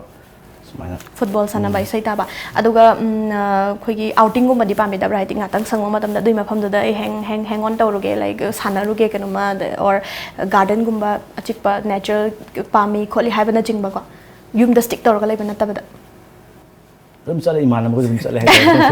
ado karam mafam da hena pam bige ba hidi leina kana gumna chaba yam bang on fast food hang around the world basu ai koi hai sa singing ama di lai re adagi dum football sanaba ma lai gre ko dum adi imana ko dum koi bhai chab ni khangde ama khangde chali ha apne som kana nogle okay khaba hai biro ne aja hadi ai si hobby gi oina sima yeng ma pa me sima yeng ba aduga hujiki matam sang ma khot pagi hai na gi timing do adu nole polle do koi phone tong da ni di hangna di kenom chaji do kenom chaji se hoi hai dum polle hai da chaba sida yum da dum hai di thong tha ga chaba dum pam ba oi doira na traga mafam ma da ga chatlaga cafe gum da ga dum chatpa gum ba mafam je chatpu di am pam ba ado chatlo ra ga ne mafam le okay ado khaba chak thong ba de habi bra hai ya kai mathel tong hai ge ba koi mani kangsoi hai adagi sa da loi hai sa da loi mak adi sum normally me na sana ba aduma hai aduga kangsoi ma hai gre ko kangsoi ma hai gre sa da loi hai gre iromba ma ai phulam ba di hai met ba di yaudre chagem pom ba de hai bra haite adu cooking sa dum pam zabra ba isana so phaijan bagi wa khak tang na dum pam zabra ba ꯄꯥꯝꯃꯦ ꯁꯥꯒꯨꯝꯕ ꯊꯣꯡꯕꯁꯤꯅ ꯈꯔ ꯄꯥꯝꯃꯦ ꯃꯉꯣꯟꯗꯩ ꯇꯝꯕ ꯑꯣ ꯔꯣꯁꯟꯗꯒꯤ ꯇꯝꯃꯤꯕ ꯔꯣꯁꯟꯒꯤꯗꯤ ꯀꯩ ꯃꯊꯦꯜ ꯊꯣꯡꯕ ꯍꯩꯒꯦ ꯅꯝꯕ ꯂꯣꯏ ꯍꯩ ꯑꯗꯨꯒ ꯆꯒꯦꯝ ꯄꯣꯝꯕꯒ ꯀꯩꯅꯣꯒꯗꯤ ꯍꯩꯇꯦ ꯎꯇꯤ ꯑꯁꯪꯕ ꯊꯣꯡꯕꯗꯤ ꯍꯩꯇꯦ ꯎꯇꯤ ꯑꯁꯪꯕ ꯑꯇꯩꯗꯤ ꯎꯇꯤ ꯂꯣꯏ ꯍꯩ ꯑꯉꯧꯕꯗꯤ ꯑꯉꯧꯕꯗꯤ ꯍꯩ ꯑꯣ ꯑꯣꯀꯦ ꯉꯁꯤꯒꯤ ꯒꯦꯁꯁꯦ ꯑꯩꯈꯣꯏ ꯑꯦꯛꯇꯔꯁꯦ ꯂꯣꯏꯅꯃꯛ ꯑꯐꯥꯎꯕ ꯉꯥꯛꯇꯅꯦ ꯅꯨꯄꯤ ꯑꯌꯥꯝꯕꯅ ꯄꯥꯝꯅꯔꯤꯁꯦꯀꯣ ꯍꯧꯖꯤꯛꯀꯤ ꯃꯇꯝꯗ ꯅꯨꯄꯥ ꯑꯣꯏꯔꯒꯁꯨ ꯈꯤꯇꯪ ꯆꯥꯛ ꯍꯤꯟꯖꯥꯡ ꯊꯣꯡꯕꯒꯁꯦ ꯍꯩꯔꯝꯃꯒꯗꯤ ꯈꯤꯇꯪ ꯍꯥꯏꯗꯤ ꯊꯣꯡꯍꯟꯒꯦ ꯍꯥꯏꯕꯒꯤ ꯋꯥ ꯅꯠꯇꯕꯀꯣ ꯁꯨꯝ ꯄꯥꯝꯅꯕꯗꯣ ꯅꯨꯄꯥꯅꯒ ꯆꯥꯛ ꯊꯣꯡꯉꯦ ꯍꯥꯏꯔꯒꯗꯤ ꯑꯁ ꯂꯩꯗꯅ ꯋꯥꯎ ꯀꯥꯏꯅꯀꯣ ꯋꯥꯗꯤ ꯋꯥꯔꯣꯏ ꯃꯣꯏ ꯌꯦꯁ ꯆꯨꯝꯃꯦ ꯗ꯭ꯔꯦꯁꯤꯡꯁꯦ ꯑꯩꯈꯣꯏꯒꯤ ꯅꯥꯠꯀꯤ ꯑꯣꯏꯕ ꯐꯖꯔꯕ ꯗ꯭ꯔꯦꯁꯤꯡ ꯃꯌꯥꯝ ꯑꯃ ꯂꯩꯔꯤ ꯅꯨꯄꯥꯒꯤꯁꯨ ꯍꯧꯖꯤꯛꯇꯤ ꯌꯥꯝ ꯊꯣꯛꯂꯛꯑꯦ ꯐꯖꯕ ꯈꯣꯡꯒ꯭ꯔꯥꯎꯁꯨ ꯅꯠꯇꯕꯀꯣ ꯏꯅꯥꯠꯀꯤ ꯑꯣꯏꯕ ꯍꯥꯏꯇꯥꯔꯦ ꯑꯗꯣ ꯁꯦꯠꯄꯗꯤ ꯑꯩꯈꯣꯏꯒꯤ ꯈꯤꯇꯪ ꯅꯨꯡꯉꯥꯏꯇꯕꯒꯤ ꯍꯥꯏꯒꯗ꯭ꯔꯥ ꯑꯩꯈꯣꯏꯒꯤ ꯇ꯭ꯔꯦꯗꯤꯁꯅꯦꯜ ꯑꯣꯏꯕ ꯐꯦꯁꯇꯤꯚꯦꯜꯒꯨꯝꯕ ꯊꯧꯗꯣꯛ ꯋꯥꯊꯣꯛꯇ ꯑꯗꯨꯃꯛ ꯁꯦꯠꯅꯔꯤ ꯑꯌꯥꯝꯕꯅ ꯅꯨꯄꯤꯅ ꯑꯣꯏꯅ ꯁꯦꯠꯄꯁꯨ ꯑꯗꯨꯝ ꯎꯏꯀꯣ ꯑꯅꯤꯃꯛ ꯑꯗꯨꯝ ꯌꯥꯕꯤꯔꯝꯒꯅꯤ ꯑꯩꯅ ꯍꯥꯏꯖꯔꯤꯁꯦ ꯑꯗꯣ ꯏꯁꯥꯒꯤ ꯑꯣꯏꯅꯅꯦ ꯄꯥꯝꯖꯕ ꯑꯩꯈꯣꯏ ꯀꯣꯁꯇ꯭ꯌꯨꯝ ꯗ꯭ꯔꯦꯁ ꯃꯩꯇꯩꯒꯤ ꯑꯣꯏꯕ ꯗ꯭ꯔꯦꯁꯤꯡꯁꯤꯅ ꯀꯔꯤꯅꯣ ꯑꯟꯀꯦꯖꯨꯋꯦꯂꯤ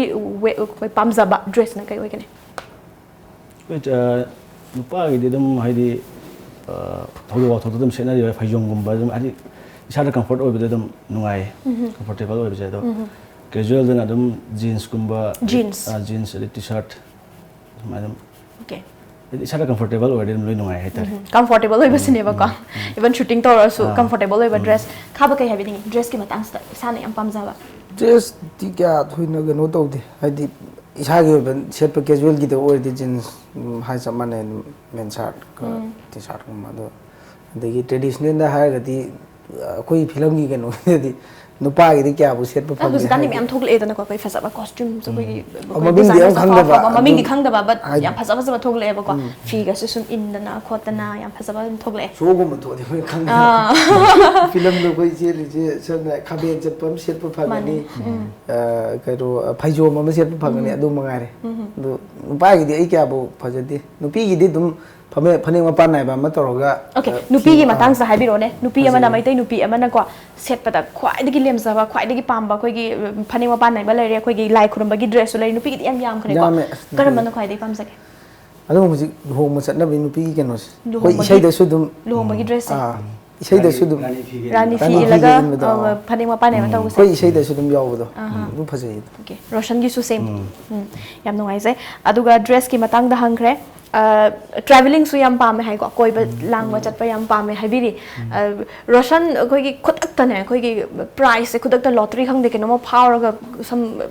ꯕꯖꯦꯠ ꯑꯃ ꯐꯥꯎꯔꯦꯅ ꯈꯜꯂꯁꯦꯕ ꯑꯗꯨꯒꯤ ꯍꯧꯖꯤꯛꯀꯤ ꯕꯖꯦꯠꯁꯦ ꯂꯝ ꯀꯣꯏꯗꯕꯗꯤ ꯁꯨꯡꯌꯥ ꯌꯥꯗꯕ ꯀꯣꯏꯗꯤ ꯀꯣꯏꯒꯗꯕ ꯀꯩ ꯂꯝꯗ ꯀꯣꯏꯕꯤꯒꯅꯤ ꯈꯨꯗꯛꯇ ꯂꯝ ꯀꯣꯏꯕꯁꯦ ꯑꯩꯁꯦ ꯃꯃꯥꯡ ꯊꯥꯗ ꯑꯣꯏ ꯃꯥꯜꯂꯦ ꯕꯦꯡꯀꯣꯛꯇ ꯁꯨꯇꯤꯡ ꯑꯃ ꯆꯠꯂꯨꯏꯌꯦ ꯑꯩ ꯕꯤ ꯃꯁꯅꯥꯝꯒꯤ ꯕ꯭ꯂꯨꯕꯤꯒꯤ ꯑꯗꯣ ꯁꯨꯇꯤꯡ ꯆꯠꯄꯅꯤꯅ ꯌꯥꯝ ꯀꯣꯏꯕꯁꯦ ꯐꯪꯉꯛꯇ꯭ꯔꯦ ꯍꯥꯏꯇꯥꯔꯦ ꯑꯗꯨꯅ ꯕꯦꯡꯀꯣꯛꯁꯦ ꯑꯃꯨꯛ ꯍꯟꯅ ꯆꯠꯀꯅꯤ ꯕꯦꯡꯀꯣꯛ ꯈꯨꯗꯛꯇꯀꯣ ꯈꯥꯕꯒꯤꯗꯤ ꯑꯩꯔꯣ ꯄꯩꯁꯥꯁꯦ ꯈꯨꯗꯛꯇ ꯕꯖꯦꯠ ꯀꯩꯅꯣꯝ ꯐꯥꯎꯔꯦꯕ ꯂꯝ ꯀꯣꯏꯗꯕꯗꯤ ꯌꯥꯗꯕ ꯑꯇꯣꯞꯄꯗꯗꯤ ꯁꯤꯖꯤꯟꯅꯕ ꯌꯥꯗꯕ ꯑꯩ ꯗꯦꯜꯂꯤꯗ ꯑꯗꯨꯝ ꯆꯠꯆꯒꯦ ꯗꯦꯜꯂꯤ ꯗꯦꯜꯂꯤ ꯃꯦ ꯂꯩ ꯅꯠꯇꯦ ꯑꯗꯨꯒꯤ ꯅꯠꯇꯦ ꯍꯥꯏꯗꯤ ꯏꯃꯥꯟꯅꯕ ꯃꯌꯥꯝ ꯂꯩꯔꯦ ꯑꯣ ꯍꯣ ꯗꯦꯜꯂꯤꯗ ꯈꯪꯅ ꯆꯥꯟꯅꯕ ꯍꯥꯏꯗꯤ ꯆꯠꯂꯨꯔꯒ ꯈꯣꯠꯂꯨꯔꯒ ꯑꯗꯨꯝ ꯀꯣꯏꯕ ꯈꯣꯠꯄ ꯀꯩꯕꯨ ꯀꯣꯏꯅꯤ ꯕꯦꯡꯀꯣꯛꯀꯤꯗꯤ ꯑꯩ ꯃꯥꯏ ꯋꯥꯔꯤ ꯇꯥꯔꯗꯤ ꯆꯠꯅꯤꯡꯗꯦ ꯄꯥꯁꯄꯣꯔꯠ ꯔꯣꯁꯟ ꯀꯩ ꯋꯥꯔꯤꯅꯣ ꯑꯗꯩ ꯂꯥꯏꯕꯛ ꯊꯤꯕꯅꯤꯅ ꯑꯩ ꯄꯥꯁꯄꯣꯔꯠꯁꯦ ꯃꯥꯡꯍꯧꯔꯕ ꯄꯥꯁꯄꯣꯔꯠꯁꯦ ꯑꯣ ꯕꯦꯡꯀꯣꯛꯇ ꯃꯤꯅ ꯍꯨꯔꯥꯟꯈ꯭ꯔꯤꯔꯥ ꯇꯥꯍꯧꯔꯤꯔꯥ ꯀꯃꯥꯏꯅ ꯇꯧꯔꯤꯅꯣ ꯄꯣꯀꯦꯠꯇ ꯃꯥꯡꯕꯅꯦ ꯑꯩꯈꯣꯏꯅ ꯕ꯭ꯔꯦꯛꯐꯥꯁ ꯇꯧꯔꯤꯉꯩꯁꯤꯗ ꯑꯩ ꯄꯣꯀꯦꯠꯇ ꯍꯥꯞꯄꯁꯤꯗ ꯀꯃꯥꯏꯅ ꯇꯧꯍꯧꯕꯅꯣ ꯈꯪꯍꯧꯗ꯭ꯔꯦ ꯑꯗꯨꯗꯤ ꯖꯔꯅꯤꯗꯣ ꯀꯃꯥꯏꯅ ꯇꯧꯈꯤꯒꯦ ꯍꯜꯂꯛꯄꯗꯗꯤ ꯍꯥꯏꯗꯤ ꯑꯗꯨꯝ ꯀꯩꯅꯣ ꯇꯧꯔꯦ ꯄꯨꯂꯤꯁꯇ ꯑꯦꯐ ꯑꯥꯏ ꯑꯥꯔ ꯑꯃ ꯏꯍꯜꯂꯒ ꯑꯗꯨꯝ ꯏꯃꯥꯔꯖꯦꯟꯁꯤ ꯁꯥꯔꯇꯤꯐꯤꯀꯦꯠ ꯁꯥꯔꯒ ꯑꯗꯨꯝ ꯊꯣꯛꯂꯛꯑꯦ ꯍꯥꯏꯇꯥꯔꯦ ꯄ꯭ꯔꯣꯕ꯭ꯂꯦꯝ ꯀꯩꯁꯨ ꯂꯩꯈꯤꯗꯦꯗ ꯌꯥꯝ ꯑꯣ ꯅꯠꯇ꯭ꯔꯗꯤ ꯉꯁꯥꯏ ꯚꯤꯁꯥꯗꯣ ꯇꯥꯍꯧꯔꯒꯗꯤ ꯊꯣꯛꯂꯛꯄꯗꯨꯁꯨ ꯄ꯭ꯔꯣꯕ꯭ꯂꯦꯝ ꯑꯃ ꯑꯣꯏꯗꯣꯏꯅꯦꯕꯀꯣ ꯂꯝ ꯑꯇꯣꯞꯄ ꯑꯣꯏꯈꯤꯕꯅꯤꯅ ꯑꯣꯀꯦ ꯑꯃꯅ ꯗꯦꯜꯂꯤꯗ ꯆꯠꯅꯤꯡꯉꯦ ꯍꯥꯏꯔꯦ ꯑꯗꯒꯤ ꯑꯃꯅ ꯕꯦꯡꯀꯣꯛ ꯑꯣꯀꯦ ꯕꯖꯦꯠꯇꯤ ꯍꯥꯏꯈꯤꯗꯦꯀꯣ ꯕꯖꯦꯠꯇꯤ ꯍꯥꯏꯗꯣꯛꯄ ꯌꯥꯗꯦ ꯁꯤ ꯁꯔꯄ꯭ꯔꯥꯏꯁ ꯑꯣꯏꯗꯣꯏꯅꯦ ꯑꯗꯨꯗ ꯕꯖꯦꯠꯇꯣ ꯍꯥꯏꯔꯗꯤ ꯑꯩꯈꯣꯏ ꯂꯩ ꯀꯩꯅꯣ ꯍꯥꯏꯗꯤ ꯕꯖꯦꯠꯇꯨꯅ ꯌꯥꯝꯃꯒꯗꯤ ꯑꯃꯦꯔꯤꯀꯥ ꯀꯥꯏꯔ ꯂꯣꯏꯔꯦ ꯀꯩꯅꯣ ꯌꯥꯝ ꯅꯨꯡꯉꯥꯏꯖꯩꯀꯣ ꯑꯗꯣ ꯈꯥꯕꯁꯦ ꯍꯧꯖꯤꯛ ꯗꯦꯜꯂꯤꯗ ꯂꯩꯕꯤꯔꯦꯅ ꯈꯜꯂꯣꯀꯣ ꯑꯗꯨꯒ ꯗꯦꯜꯂꯤꯗ ꯂꯩꯕ ꯐꯦꯟꯁ ꯃꯩꯇꯩꯒꯤ ꯑꯣꯏꯕ ꯐꯦꯟꯁ ꯃꯌꯥꯝ ꯑꯃꯁꯤꯅ ꯈꯥꯕꯕꯨ ꯉꯥꯎꯖꯕ ꯃꯌꯥꯝꯁꯤꯅ ꯈꯨꯗꯛꯇ ꯈꯥꯕ ꯅꯪ ꯏꯁꯩ ꯁꯛꯇꯕ ꯌꯥꯗꯦꯀꯣ ꯈꯨꯗꯛꯇ ꯏꯁꯩ ꯐꯖꯕ ꯁꯛꯂꯣꯅ ꯍꯥꯏꯔꯦꯕ ꯍꯧꯖꯤꯛ ꯁꯛꯄꯤꯔꯣ ꯂꯩꯁꯨ ꯂꯩꯇꯦ ꯍꯥꯏꯕꯤꯔꯛꯑꯣ ꯏꯁꯩꯁꯦ ꯏꯁꯩꯗꯤ ꯂꯣꯏ ꯄꯥꯝꯃꯝꯗꯣꯏꯅꯦ ꯑꯗꯣ ꯈꯨꯗꯛꯇꯒ ꯉꯪꯉꯣꯒ ꯍꯥꯏꯗꯤ ꯉꯪꯗꯣꯏꯅꯦꯕ ꯃꯐꯝꯗꯨꯗ ꯂꯩꯔꯝꯕ ꯀꯩꯅꯣꯗ ꯉꯪꯗꯕꯗꯤ ꯁꯨꯡꯌꯥ ꯌꯥꯗ꯭ꯔꯦ ꯑꯐꯥꯎꯕ ꯑꯦꯛꯇꯔ ꯑꯃꯅꯤꯀꯣ ꯉꯪꯗꯕ ꯌꯥꯗ꯭ꯔꯦ ꯍꯩꯇ꯭ꯔꯁꯨ ꯍꯩꯇꯕ ꯌꯥꯗ꯭ꯔꯦ ꯏꯁꯩ ꯀꯣ kainabagiro natraga kainabagidi sakumse koi new year gi mayane no ta Roshan kitang nungai ba mayam na tabda kainabadi tawgumse ba adudi kainogi dai saksarage selfie ai ba film oh selfie da yai lagi ek to amajit na sakpa amajika puspani sa aina khali siga nangna khali duga ani se manai aina khali sisu nangna khali duga ani se manai nungsibagi ngatani panthungi oigani aina khali sisu chumi nangna khali dusu chumi ani sina manarabada panthungdu yogani Panthungdo yogani anisna manaragadi thank you Khaba thank you so much yam phajai isai do ado Roshan da mulak jage akoi entertaining round side chu mayam da kudol tam jagre ko wahang na hang janing li se akoi nungshiraba iramdam kanglei pak sa da po amani akoi loina mak sak thok sa isa isa da lam atopa chaluraga su mapalam da koi roga su hadi chahi ama ani play roga su hekta yade ba ekta kaino na chingchalak padong adum tawe nungsi jai ado Roshan gi oina ne kanglei pak sa da pok pada chakthok libagi maram hai tare ko mi khudi mak loi chakthok se kari manipur sa kari lei badagi no hadi leina khoi nat sports lei ri am lei ri ko lei bese kari oi bagi no ai isa mak mai tai nupa mo oina chakthok sa bese kari maram gi han hai bini top top pa khoi gi mai tai gi oi ba ko magun hai ta magun je adugi matik yam gre adi lei ba parja sing ju hai tare yamna nusi chanana leimina ba adagi puchel je anam man hai ta loi senge nupi ju nupa ju tasengna hai matam da minusi loi chawe hai tare ado mi gi towi manju loina khange aduga thongna ju yam hai tare mai tai macha ama hai tare ri kitang kaino ma mi atopa akhang mi ne de hai tare khokta khaga ji loi chabra na khale wa khanda nupi ju ngai nupa ju ngai mai tai macha ma gi thongna hai halama jin hai tare adugi thongna do laiba parja jing da khuding mang ama magun ama loi che le na khanjai si de mak ta yamna mitai macha ma nam chok thona se ko Khaba gi kari mot thamini aine iramdam jida laibagi chauthokse ba haibadi manipur haiba lamaji mayamna udaba mayam lei sangai le de sim laibagi di yam chauthoe atai de phangti nagi loktak le andagi mayam lai gra hadi boxing sanabdu oro football sanabdu oro haibe wane india gi ujik sanai football player gai manipur macha nga tani anamana boxing haire world champion lai re khogi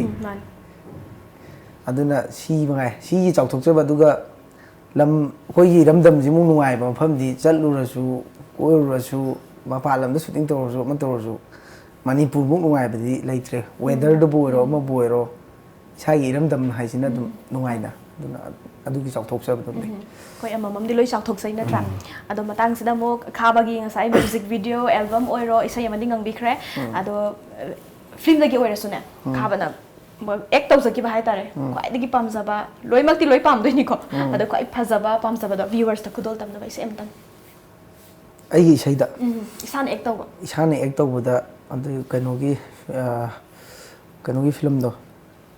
sor haiba film gi asuk thuna hairuba nungsi haina nangina famda nangbu nungsi rubagini nangbu pamje rubagini ashuk thuna ya thokiba nungsi haina nangina famda nungshu mukta khalodana nangbu nungsi rubagini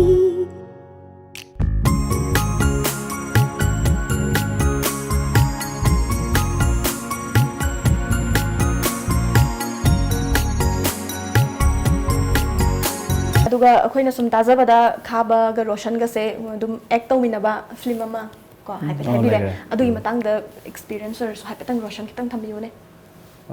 film si jama khong sonia ga tawbane 2000 kino oramni na 14 release tawba 14 14 15 swai da oidone 14 15 ꯑꯗꯨꯒꯤ dai manung oidone film je dum yamna nungai na dum haitare khaba ga khoi dum ai ma ga di ade ano matam dum pullaga dum lai haitare kitang hang matam yeng dum sai dum haijane phone tongna dana kai sa ji ko chi ke dum tongna kitang break leba timing haitare aduna dum yamna tanara ga dum nang yo film ma oi haitare jama khongje dum yam nungai na tawgi film du da sariba character sigi wari se mayam na dum ye yeng amani du chukitang haipetang than film je sariba aina loriba character jina kaino ne khaba ga aiga je yamna luna tinaba mana sa ko khom na chamina bai tare adu nupi ma khaktagi wari de hare conflict tholo pani wari ni da nupi se nupi dagi conflict se thoglai ne ba ada shooting manung sida ko awa nungai haipet Roshan adi haibire khwai dagi nungai ba moment am tang pick up tawraga share tabi bune kai jama khong pulap yaw ki ba act taw ki ba film sida nungai ba moment jama khong gi da akhoi ni punba gi kano area simba nambagi na nungai re hadi ja chatle hadi akhoi ni gi part oi budi khan nungai ba ngantani manam sin du da aduga atai yaw di kap khot ba yaw ni na hadi kap haije imagine taw du ni sunjala ka du ni kap ta ngai na da wa na ba shooting gi di ka suyam thoina awa ba ka du di lai dum nungai na phan nam gre nungai na dum nam me chahi ama da dum 14 15 haise loiram dai oidura nan taraga dum loiram dai 14 loram dai 15 film ama se complete nam gi bada chahi ama dum lau ki bra kamai thaw shoot se low right working days to 25 working days days 25 days at my one 25 13 mana aduga ado dum smoothly nungai na dum nam gre ba ko producer phai dum director su dum phai kema loi ma crew members loi phai ado kappa gi haiba gi sin sada ne Roshan da hangjaningi se kappa se khoi gi director na ga khudak tak kappu ga ha ga dum kappa ngamra ngame su dum hai khoi na sum hai pe yeng zabada tai tai character sing yeng zabada interview yeng zabada ko natra ga kappu yada da na dum kamai kamai tau bi ge khaba gi di comedy na pam zabane no padi phasana no om no ai dum mayam na su dum pam nari ko sengna ai oina haitare do ai ga loina ro ba senior artist sing sum takpi bada adugi dum follow tong jara haitare ari kitang kappa gi matang je hana situation je hana khangda yada ba aina kaptri maram je kari gi no adaga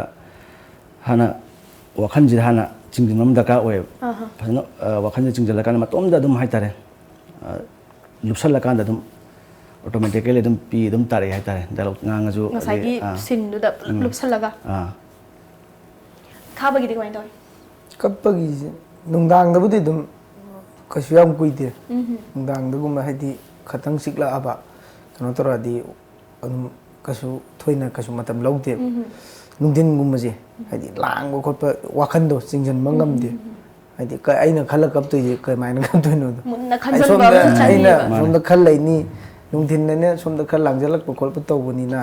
ayu nungthin na je dum lang nei dan horon bu khongjala poi da mut to an kai du mai na da nungdang mu da di dum kasum tam log de ayu nungthin di khara kano to noi lang na bagi do no khro wai ado huziki jama khong haiba film sida pulap su dum ek taw minare ko dialogue mati am tang hai tare ne khaba ga Roshan ga tang ek taw biune mati am tang dialogue sin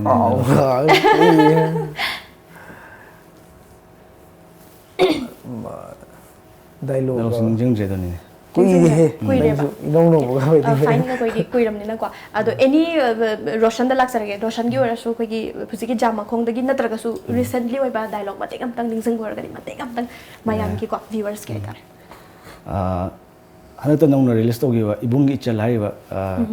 film du da gi dialogue mati khatang tok jar ke dialogue si ke no ne machan nupi je nara kanda mabung jina makhong mukhoche hambi bagi sin mati am khatang hai tare chal kakon ai nang ka payeng bangam nangi pi mari amam da ibungi I mari amam yawe habase nang kawgan ichari kari war ke ibungi sidi ibungu thongna langan ekhoi gisu numit ama soidana lakane mi bu su wada leiba yabrane thank you thagachri Roshan idea heading atang du ko cinema yeng bagi film ai ngonda lagwa interview lagwa na taba cinema yeng boining na thank you so much khaba gi so ko gi mati am tang comedy no rosi ai khaba ꯈꯥꯕꯒꯤꯗꯤ ꯀꯣꯃꯦꯗꯤꯅ ꯍꯦꯟꯅ ꯄꯥꯝꯖꯩ ꯍꯥꯏꯕꯅꯤꯅꯀꯣ ꯌꯥꯏ ꯍꯟꯗꯛꯀꯤ ꯀꯩꯅꯣꯗ ꯇꯧꯔꯛꯑꯒꯦ ꯍꯟꯗꯛ ꯑꯩꯈꯣꯏ ꯆꯠꯂꯨꯕ ꯅꯝꯃꯨꯕ Oh, ngасai keno ꯍꯥꯏꯗꯤ malan da manglan ꯗꯦꯜꯂꯤꯒꯤ ꯃꯥꯂꯪꯗ ꯃꯪꯂꯥꯟ ꯍꯥꯏꯕ ꯐꯤꯂꯝꯁꯤꯗꯒꯤ ꯃꯇꯦꯡ ꯇꯧꯖꯒꯦ ꯁꯤꯟꯁꯦ ꯀꯩꯅꯣꯅꯦ ꯃꯥꯅ ꯔꯣꯁꯟꯒ ꯃꯨꯀꯥꯕꯂꯥꯒꯅ ꯂꯥꯏꯔꯤꯛ ꯍꯩꯕ ꯃꯤ ꯑꯩꯅ ꯂꯥꯏꯔꯤꯛ ꯁꯣꯏ ꯍꯩꯇꯕ ꯃꯤ ꯑꯗꯨ ꯃꯔꯛꯀꯤ ꯋꯥꯔꯤꯅꯦ ꯍꯥꯏꯗꯤ ꯃꯣꯏꯅꯤꯅ ꯏꯪꯂꯤꯁ ꯌꯥꯎꯔꯛꯄꯗꯒꯤ ꯍꯥꯏꯔꯛꯄ ꯋꯥꯔꯤꯅꯤ ꯅꯪ ꯍꯥꯏꯐꯦꯠ ꯃꯇꯦꯡ ꯄꯥꯡꯉꯣ ꯅꯪ ꯍꯥꯏꯗꯤ ꯑꯟꯗꯔꯁꯇꯦꯟ ꯇꯧꯋꯦꯗꯣ ꯃꯨꯀꯥꯕꯂꯥꯗ ꯍꯥꯏꯕꯗꯣ phone tong loi matang da नते एग्जाम फेल होइबगी एग्जाम फेल होइबगी सिन होइदोइनेबा एग्जाम फेल होइबगी सिन खाबदा लाई आई अंडरस्टैंड तविदा हाइदो फिल्म दुदा कई मिंग ममिंग से कमाइना कैरेक्टर दुई ममिंग से कई होइदोइनो कैरेक्टर दुना आइगिना कनो मंगाल मंगाल मागिना खौरांबा खौरांबा sin je keno ne ai je exam di fail hoiba yum da di pass hoina haido khaba adura mukabala ga khoyum pham ma jida mukabala jida haine khoi ma kei ba haro dum exam fail hoire kwain toksi ge to khoi exam fail hoire kamai toksi ge amaduna haire tune ai kasu khalunu understand tawna lore sine aina tar lai haitawno ningon di hairo no khoi dum understand tawna lore oi noi ni na understand haida afaba wahi oidi phai karigumba phatta wahi oita di noi ni su understand afau sai ne ko feloi thoraga haidi lari haita ba wakhan do moine atopa waron ama lola pudu di afaba phatta bra do khang de dana afaba oidi phai phatta oita di noi ni su understand ha yes yam interesting oiba question among lage female actors sing gi marakta ek mayam ama tawi khre Roshan ko kai bala tawre ge pelna sutra mayam tawre mayam sigi manung da haina badi loi haina doi ne ama haite haina de ha shawra ani ba go interview se yeng loraga khwai digi kitang nungai ba or sum longa waraga su kitang ma ge actor ga kitang comfortable oise adum smoothly shooting ka se loi khiba ko adugumba female actors have you huzi phaw da taw khiba adu ge thodo po ka su lai tu loi nungai ai dum ai na haiba do loi mo nungai harak tore Roshan gi se tasing na nungai loi mo nungai loi nungai adu gi ka su thodo po leite hai tare huzi phaw di act tominadri ba adugumba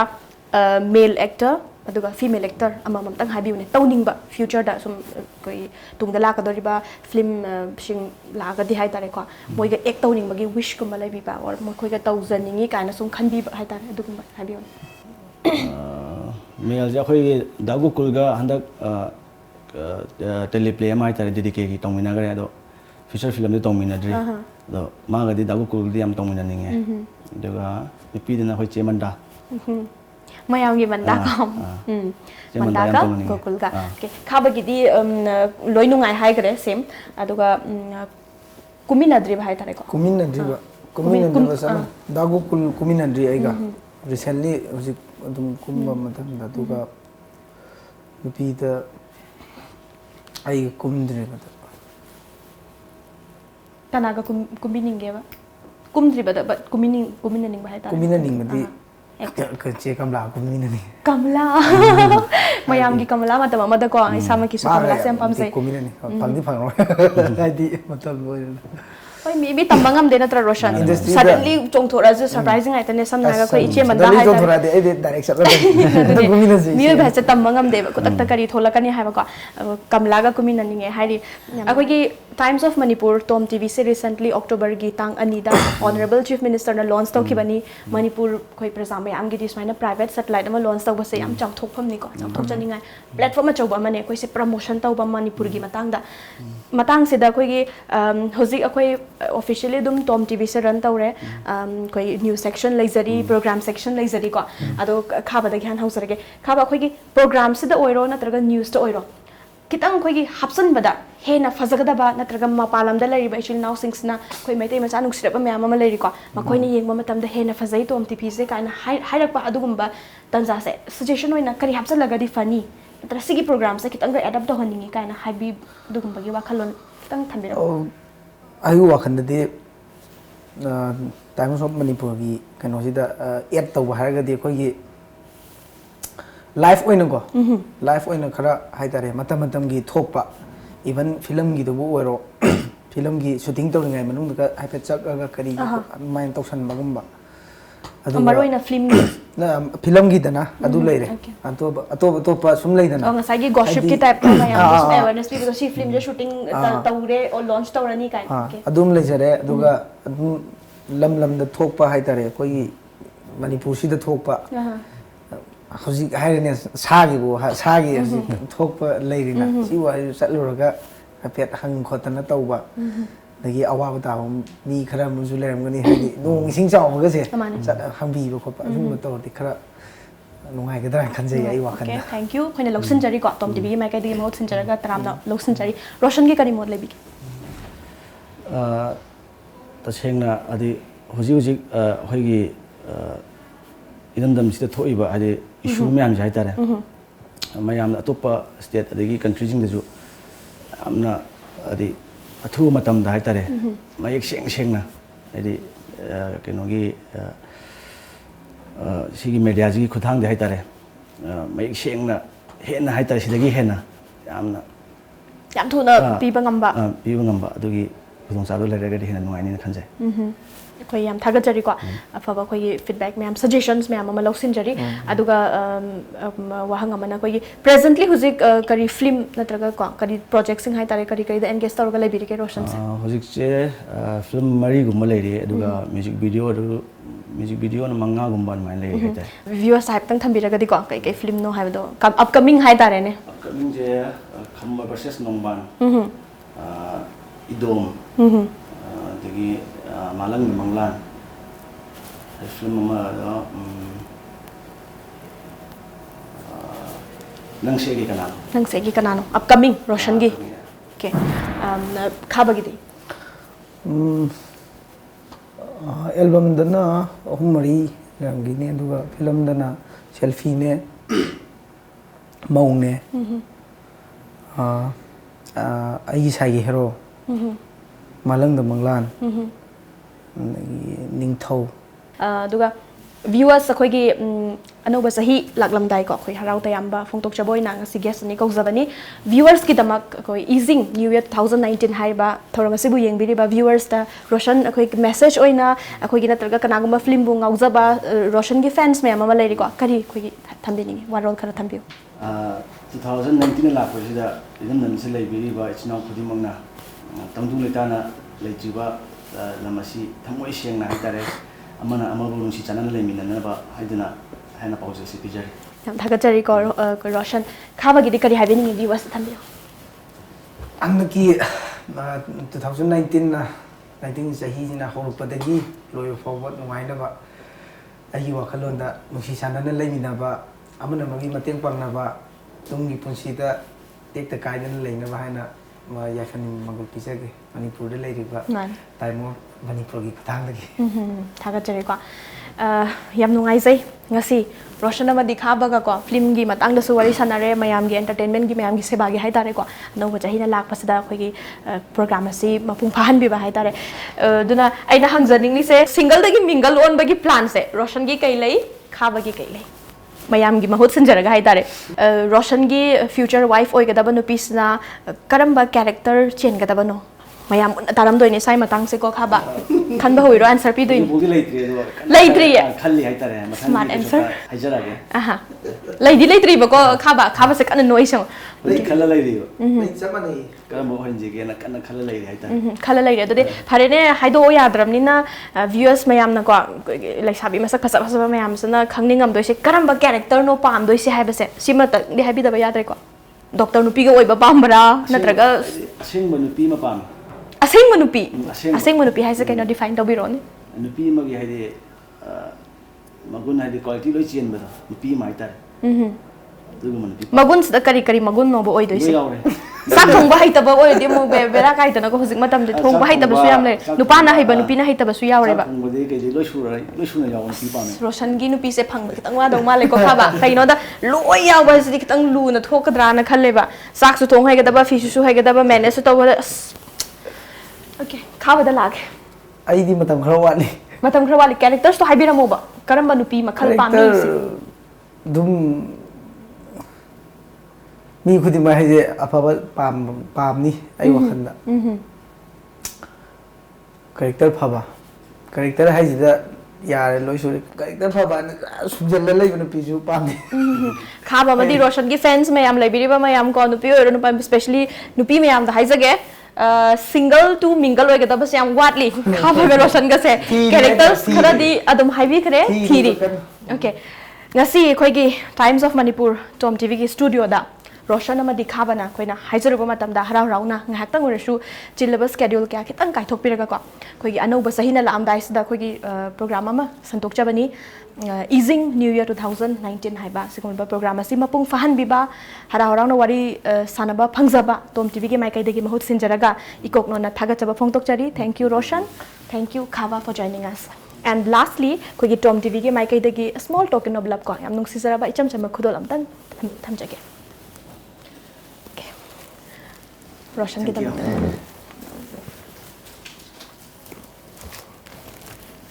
thank you